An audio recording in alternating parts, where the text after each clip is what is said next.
ప్రజలందరికీ, పెద్దలందరికీ, రాజకీయ నాయకులకు, చిన్నవాళ్లకు, పెద్దవాళ్లకు అందరికీ కూడా నేను ధన్యవాదాలు తెలుపుకుంటున్నాను. ఈరోజు ఆగస్టు 25 నా బర్త్డే అండి. మీ అందరూ ఆశీస్సులు నాపై ఉండాలని చెప్పని ప్రజలందరినీ, పెద్దవాళ్ళందరినీ కూడా ఆశీస్సులతో నేను మంచి పనులు చేయాలని చెప్పని కోరుకుంటున్నాను. మీ అందరి ఆశీస్సులు నాకు ఉండాలి, ఆశీర్వదించండి. ఒకటే, దేవుడు ఎప్పుడైనా కూడా మనం ఏ పని చేసినా దేవుణ్ణి తలుసుకోకుండా, దేవుణ్ణి ప్రార్థించుకోకుండా, దేవుణ్ణి నమ్మకుండా ఏ పని చెయ్యం. ప్రతి ఒక్కటి కూడా దేవుడి మీద భారమేసి, దేవుడిని నమ్మి, దేవుణ్ణి కొలిసి, ఆ భగవంతుడే అన్నిటికీ అందరికీ ఉన్నాడు అని చెప్పన్న ఒక నమ్మకంతో మనము జీవిస్తున్నామండి. అది ప్రజలందరూ కూడా గుర్తుపెట్టుకుంటే చాలా బాగుంటుంది. నెక్స్ట్ ఇంకోటి ఏంటంటే, మంచి పనులు చేయాలి, లేని వాళ్ళకి సహాయం చేయాలి.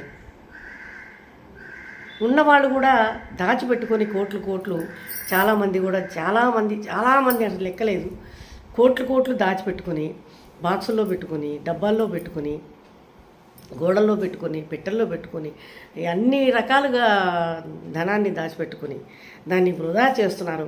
లేదంటే అది గవర్నమెంట్ పాలైపోవడము, పోలీసులు పాలైపోవడము, ఇలాంటివి జరుగుతున్నాయండి. చాలా వరకు చాలామంది చేస్తున్నారు. అదేదో ఆ విధంగా చేసే బదులు అనాథలు, ఓల్డేజ్ వాళ్ళు, ఆశ్రమాలు ఉన్నాయి, గుళ్ళు ఉన్నాయి, ఎంతోమంది అభాగ్యులు ఉన్నారు. వాళ్ళందరికీ కూడా సహాయం చేస్తే దానివల్ల మనకి పుణ్యమే దక్కుతుంది, కానీ పాపం కాదండి.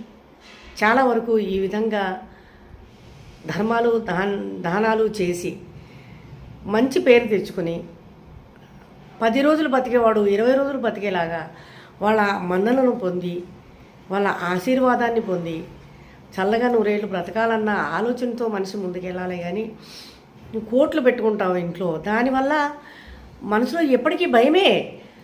అరే ఏమవుతుందో ఏమో, ఎవరు వస్తారో, ఎవరు దూసుకుపోతారో, ఏ గవర్నమెంట్ పాలవుతుందో, ఏ దొంగోడి పాలవుతుందో, లేకపోతే ఇంకేదైనా అవుతుందో, చెదలు పడుతుందో, పురుగులు తింటాయా, లేకపోతే అది ఏమన్నా అయిపోతుందో, ఎక్కడికైనా మారిపోతుందో అన్న ఒక భయం అనేది ఉండిపోతుంది ప్రతి ఒక్క మనిషికి. ఈ డబ్బు దాచుకున్న వాళ్ళకి, ధనాన్ని దాచుకున్న వాళ్ళకి. అది కాకుండా నీ వరకు నీకు ఎంత కావాలో ఉంచుకో. నువ్వు కష్టపడకుండా, నీ పిల్లలు కష్టపడకుండా, నీ మనవరాళ్ళు కష్టపడకుండా వాళ్ళకి పెట్టు, వాళ్ళకి ఉంచు. వాళ్ళు కష్టపడి మళ్ళీ వాళ్ళు బాధలు పడకుండా, ఎదుటి వాళ్ళు ఏ విధంగా బాధపడుతున్నారో ఆ విధంగా బాధపడకుండా వాళ్ళకి సమకూర్చు. తతిమది నీ చేతులతో నువ్వు దాన ధర్మాలు చేస్తే దానివల్ల నీకు వచ్చేది ఇంత అంతా కాదు, పుణ్యము, దానం, ధర్మం. మనిషి పుట్టేది ఒకేసారి, చచ్చేది ఒకేసారి. 10 సార్లు పుట్టము, 10 సార్లు చావు. పుట్టినందుకు ఆ బ్రతుకుని, ఆ జన్మాన్ని సార్థకం చేసుకోవాలి. దానివల్ల మనకు పుణ్యం దక్కుతుంది.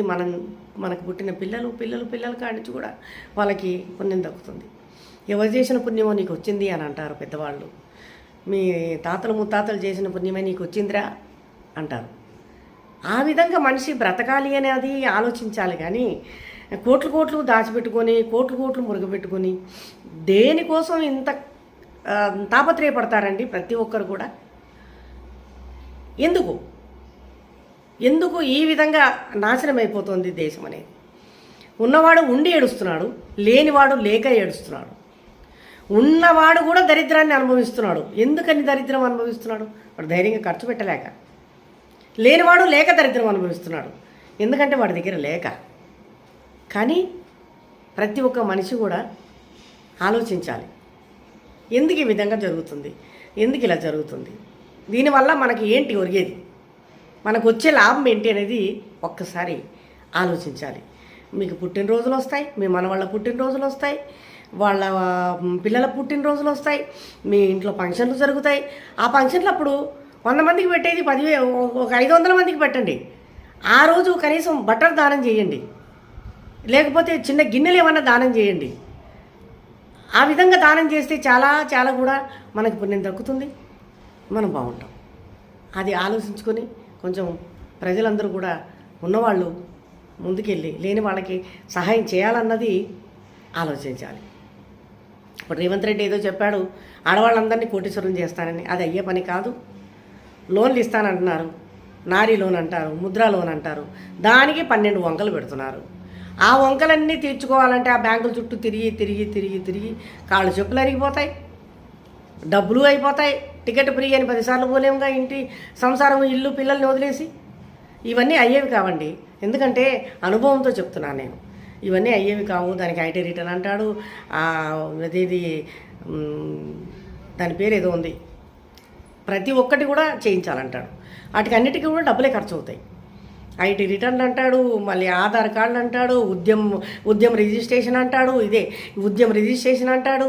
నువ్వు ఏం బిజినెస్ చేస్తున్నావు అని అడుగుతాడు, ఎన్నేళ్ల నుంచి చేస్తున్నావు అని అడుగుతాడు, మళ్ళీ నీకు అనుభవం ఉందా అని అడుగుతాడు, నువ్వు ఎంత పట్టుబడి పెడతావు అంటాడు, నీకు 50,000 ఇస్తా అంటాడు, ఆఖరికి అంటాడు మళ్ళీ 10 లక్షల లోను అంటాడు. అవన్నీ అయ్యేవి కావు, పోయేవి కావు. వీటి వల్ల కూడా చాలా బాధలు పడుతున్నారు ఆడవాళ్ళు, నరకాలు చూపిస్తున్నారు బ్యాంకు వాళ్ళు. ఇవన్నీ కావండి, అయ్యేవి పనులు కావు ఇవి. వీటికన్నిటికీ కొంచెం చాలా వరకు దూరం ఉంటేనే మంచిది. కష్టపడి ఏదో ఒక రకంగా కష్టపడి బతకాలనేది ఆలోచించాలి మనిషి, అంతే తప్ప ఒకళ్ళ మీద ఆధారపడి ఒకళ్ళు ఏదో పెడితే మనం తిందామని చెప్పని అనుకోవడం అనేది చాలా వరకు అనుభవం కొద్ది చెప్తున్నానండి, చాలా తప్పు. ఆ విధంగా ఎప్పుడు కూడా ముందుకు వెళ్ళకూడదు మనిషి. నెక్స్ట్ ఇంకోటి ఏంటంటే దేవుళ్ళ గురించి, తిరుపతి వెంకటేశ్వర స్వామి గురించి, దేవుడి మీద ఎట్టి పరిస్థితుల్లో కోపం లేదు. దేవుడి మీద మనకు దేవుడే. దేవుడు ఒకరికి మేలు చేయడానికే కోరుకుంటాడు, కానీ మోసం చేయొద్దు, అన్యాయం చేయొద్దు, పాపం చేయొద్దు అని చెప్పని మాత్రం దేవుడు ఆలోచిస్తాడు. మనం దేవుడి దగ్గరికి ఎందుకు వెళ్తాం? ఆయన ఆశీర్వాదాలు తీసుకోవడానికి వెళ్తాం. కానీ దేవుళ్ళ దగ్గర చేసే వీళ్ళు పెద్ద పెద్ద వాళ్ళు ఉన్నారే, మినిస్టర్లు ఉన్నారు, దానికోసం కమిటీ మెంబర్స్ ఉన్నారు, మేనేజర్స్ ఉన్నారు, సూపర్వైజర్లు ఉన్నారు, చాలామంది కూడా ఉద్యోగాలు చేసేవాళ్ళు చాలామంది ఉన్నారండి. ఆ మందిలోన కొంతమంది ఏం చేస్తున్నారంటే, ఇప్పుడు దేవుడు హుండీలో రోజుకి 4 కోట్లు 3 కోట్లు వస్తున్నాయి. ఏ మినిస్టర్ వేస్తున్నాడండి? ఏ మినిస్టర్ వేస్తున్నాడు?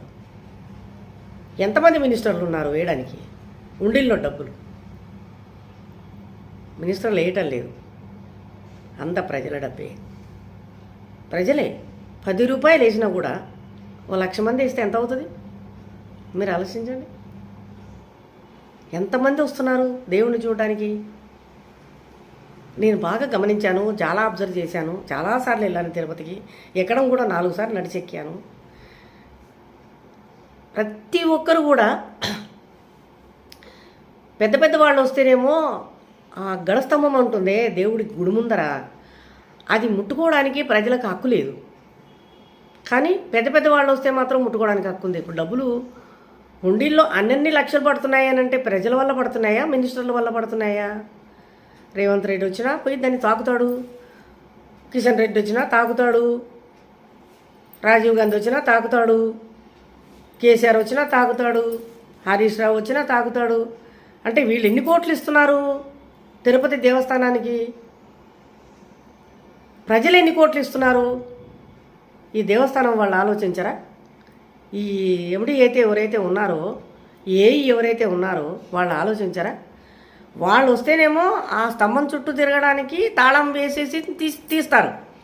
అదే ప్రజలు మాత్రం ముట్టుకోవడానికి లేదు.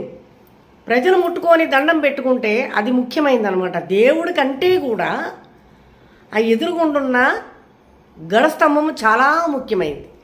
దాన్ని తాకితే చేసిన పాపాలు పోతాయి, మన ఆరోగ్యాలు బాగుంటాయి, మనశ్శాంతి ఉంటుందని చెప్పని ఇది శాస్త్రజ్ఞులు చెప్పారు ఈ విషయం.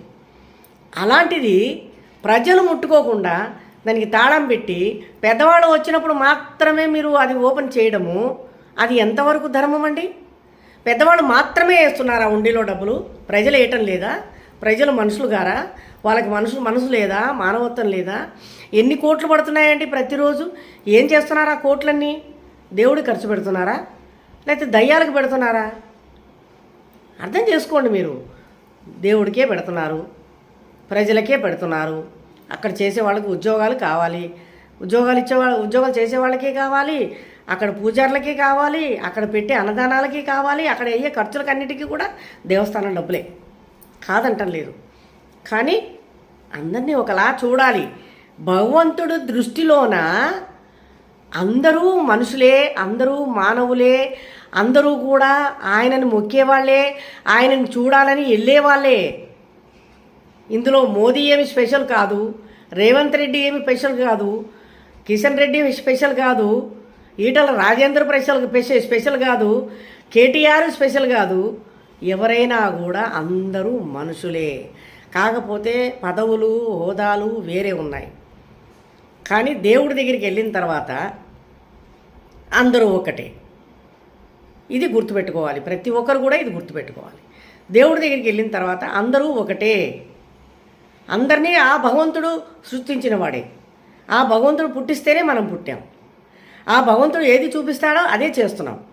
ఆ భగవంతుని ఆశీర్వాదం వల్లే మనం అందరం కూడా బ్రతుకుతున్నాం. ఇది ప్రతి ఒక్కరు కూడా ఆలోచించాలి. కానీ ఈ విధంగా అనేది ప్రజల్ని దూరం పెట్టడము, పబ్లిక్ రోజుకి 4 కోట్లు 5 కోట్లు హుండీలో పడుతున్నాయనంటే ఎంతమంది వచ్చి ఆ డబ్బులు వేస్తే ప్రతిరోజు అన్ని కోట్లు వస్తాయండి? మినిస్టర్లు వేస్తున్నారు ఆ కోట్లు? లేదు కదా, ప్రజలు మాత్రమే వేస్తున్నారు. ఆ ప్రజలకు కూడా మీరు ఆ సౌకర్యాన్ని అందించాలని చెప్పని కోరుకోవడం జరుగుతుంది. ప్రతి ఒక్కరు కూడా బయటికి అనలేక లోపల వేదన పడుతున్నారు, లోపల బాధపడుతున్నారు. కాబట్టి మీరు ఎవరైనా సరే ఇది ఒక కమిటీగా కూర్చుని, మీరు బార్ కౌన్సిల్ లాగా అందరూ కూర్చుని ఒక మీటింగు పెట్టుకొని దీన్ని ఏ విధంగా మాట్లాడతారనేది మాట్లాడి దీన్ని ముందుకు తీసుకొస్తారని చెప్పని కోరుకోవడం జరుగుతుందండి. కానీ చాలా చాలా బాధగా ఉందండి ఆ విధంగా చేయడం అనేది.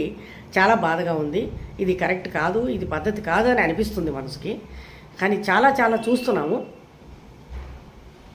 టికెట్ పెట్టారు, 300 రూపాయలు టికెట్ పెట్టారు, ధర్మదర్శనము పెట్టారు, మళ్ళీ దానికి స్పెషల్ టికెట్ కూడా ఉంది. ఇవన్నీ ఎక్కడ పోతున్నాయండి? ఇవన్నీ కూడా దేవుడికే కదా.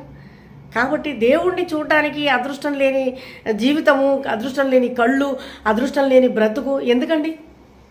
ఇప్పుడు ఆ స్తంభాన్ని ముట్టుకోవడానికి అధికారం లేనప్పుడు భగవంతుడిని చూడడానికి కూడా అధికారం లేనట్టుగా తోసిపడేస్తుంటారుగా.